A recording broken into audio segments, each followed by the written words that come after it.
All that asset management, diversification, that's for idiots, right? Diversification is, as practiced generally, makes very little sense for anyone that knows what they're doing.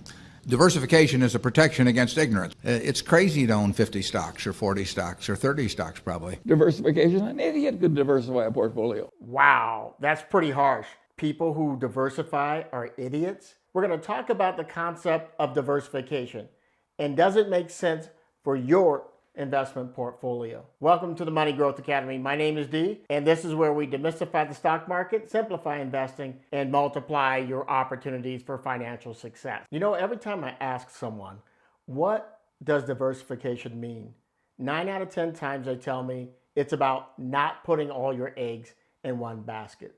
Makes sense, right? Well, by diversifying your investment, you're trying to minimize the risk or downside by spreading the risk around. So what's wrong with that? Here's one of the problems. At least as maybe I've seen it or at least experienced it, it occurs when investors use diversification as a leading strategy for their development of their investment portfolio. So where did this whole idea of a diversified portfolio come from? The entire concept of diversification is a result of an investment theory. It was developed by Harry Markowitz back in 1952, who won the 1990 Nobel Prize in Economics, along with Merton Miller and William Sharpe. His work literally changed the way most people invest today. That theory is known as modern portfolio theory, or MPT, which emphasizes the importance of portfolio risk and the correlations between securities and diversification. Now, don't worry, I'm not going to step too deep in the woods trying to explain MPT, but I do want you to gain a general understanding of it. A more simplified definition, minimizing risk to optimize your return through portfolio diversification. It is an absolutely brilliant mathematical interpretation to don't put all your eggs in one basket, or how diversification is supposed to work in a perfect world. Well, unfortunately, we're not in a perfect world. One of the definitions of the word theory is a proposed explanation whose status is conjectural and subject to experimentation, in contrast to well-established propositions that are regarded as reporting matters of actual fact. The problem to me is the interpretation of diversification, at least as it relates to what's most often sold to the public and implemented in a lot of investment portfolios.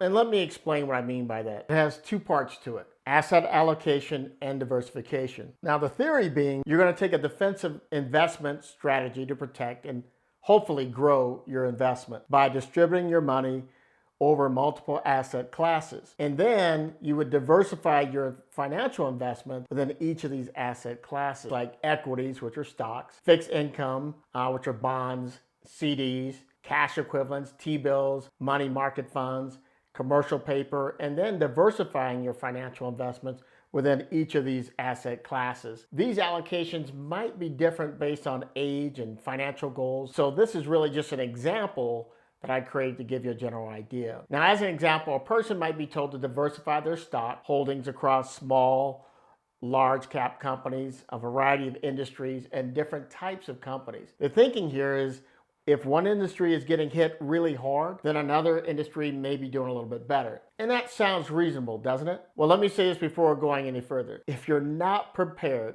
to commit to learning how to value stock, you could save yourself a lot of time and money and just invest in an index fund that mimics the S&P 500. It's the ultimate in diversification with over 500 companies, low management fees, and a track record over the last 70 years of delivering over 10% rate of return. There's still one inherent risk because past 70 years may not necessarily be indicative of the next 70 years. The time saved trying to learn to beat the market could instead be spent doing things that bring you joy rather than trying to beat the market, something few professionals actually ever do. So let's talk about the disadvantages of diversification. You virtually have no concentration of investment dollars that are actually going to work for you. The reality is most people are working with smaller sums of money to invest. And if you spread those smaller sums of investment dollars across a variety of assets with companies, industries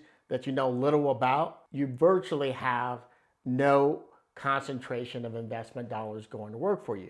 It's like the strawberry jam theory, where if you spread 1 tablespoon of strawberry jam over half of a slice of toast, it's great. Over 2 slices, it starts to get thin. Over 8 slices of bread, it's pretty disappointing. And that's really because there's just not enough jam for that satisfying coverage of all that toast, right?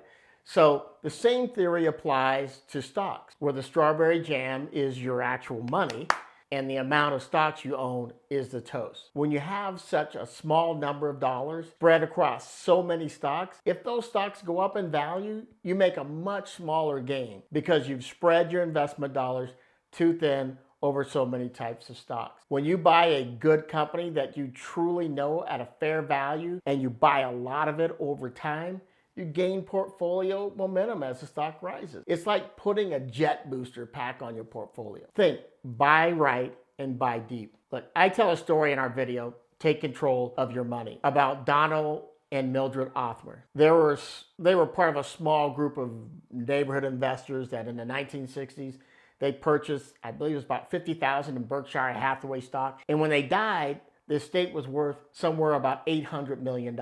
Guess what? They bought 1 stock. So much for diversification. The fact is, when you own Berkshire Hathaway like they did, you own shares of 8 or so major corporations and several privately held corporations. That sounds pretty diversified to me. Heck, Warren personally owns only 1 stock, and that's Berkshire Hathaway. So here's a question that I get. How many stocks are too many in a diversified portfolio? For me, it comes down to how many companies can I probably evaluate managing using what I call the DUM process. Now, DUM is an acronym and a process that I use to evaluate stocks. Right? It's a stock analysis tool using 4 critical areas. You can watch me actually evaluate Boeing stock using the DUM process in our video, and you want to look for that. It's called Should You Buy Boeing Stock? You know, diversification should not be your leading strategy for reducing risk in your stock portfolio. Knowledge about the company should be. Diversification, the way some Wall Street professionals would like you to use it, is for the lazy who don't want to take the time to know and understand the company or companies that they're buying. And if that's the case, that's okay. But why not be lazy and buy the S&P 500 and go do something fun? Don't be lazy and lose money. Even crazier are people who invest in multiple mutual funds as a strategy for diversification. Imagine a mutual fund, a selection of 10, 20 or more stocks included within a single investment portfolio, which is diversified, and then owning 2, 3 additional mutual funds within the same investment account. You have effectively diversified the diversified, or in other words, over-diversified. Do you see your problem here? You may have a lot of your money spread over too many investments, a lack of concentration of capital. For me, it's the concentration of more dollars behind fewer of the right investments that presents the greatest opportunity for portfolio growth. Your financial success may be more dependent on having the right few stocks in fewer baskets, or in the case of the S&P 500, one diversified basket with a history of performance that few managers can consistently beat over time. So, diversification is only one of multiple strategies that can be deployed in the successful long-term growth of your stock portfolio. So you may consider a strategy of investing in the S&P 500 if you're concerned about having all your eggs in one basket. Yeah, I hear you. Hey, D, an S&P index fund is only one basket. Yes, you're right. But that one basket represents over 500 of America's largest companies and has averaged 10.8% return over the last 77 years. I don't know about you, but that seems pretty good to me. All that asset management, diversification, that's for idiots, right? Look, a diversified investment portfolio doesn't make you an idiot. An idiot is someone that knows what to do, and despite the evidence presented, continues to do the same damaging thing over and over and over. I don't think most people are idiots. I think most people just don't know any better. They don't have the information. That's just ignorance. And you know what? That's okay. That can be resolved with knowledge. If you don't know what you're doing and you want the standard result and not be embarrassed, well, of course, you can widely diversify. But I think most people, when they come to an understanding of what is happening to their money long term as a result of over diversifying, they will make the necessary changes in their investment portfolio. Why? I know, because I did. Look, the only thing wrong with diversification, really, in most cases, is the way it's applied in an investment portfolio. Remember, diversification should not be your leading strategy for reducing risk in your stock portfolio.